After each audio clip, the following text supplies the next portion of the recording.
இயற்கையாக கடவுள் நமக்கு என்ன கொடுத்துருக்காரோ அதை வந்து இருக்கிற பொருளை வச்சு நம்ம வந்து பயன்படுத்தி, இயற்கையான கிடைக்கக்கூடிய பொருளை வச்சு நம்ம பயன்படுத்தி, இல்லை டாக்டர்ஸுடைய அட்வைஸ் கேட்டு நம்ம அந்த மாதிரி பண்ணிக்கிட்டோம்னா நமக்கு எந்த ஒரு பின்விளைவுகளோ ஆஃப்டர் எஃபெக்ட்ஸோ பிரச்சனைகளோ இல்லாமல் நம்ம முடிய நல்லா சிறப்பாக நம்ம காத்துக்க முடியும், வளர்த்துக்க முடியும், முகத்தை அழகாக வச்சுக்க முடியும், முகத்தை பொலிவாக வச்சுக்க முடியும். அதனால் வந்து முடிய ஜாக்கிரதையாக பார்த்துக்கங்க. இந்த மாதிரி வந்து ஒரு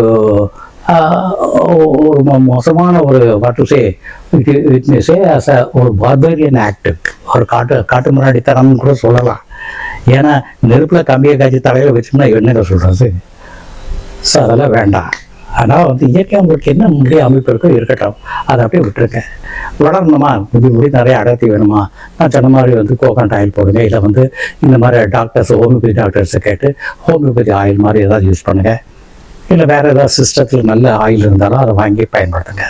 இது வந்து உங்களுக்கு யூஸ் ஆகும். ரெண்டாவது, ஹோமியோபதியில் லாட் ஆஃப் மெடிசன்ஸ் இன்டேக்கு, அதாவது முடிங்கிறது வந்து உள்ளேருந்து வளர்றதுமே தவிர, உள்ளே இருக்க போஷாக்கு சத்துமானத்தில் முடி வளர்றதுமே தவிர, வெளியே போடுற எண்ணெயிலையோ முடிய போடுற அந்த காஸ்மெட்டிக்ஸ் ஐட்டத்துலையோ நிச்சயமாக முடி வராது.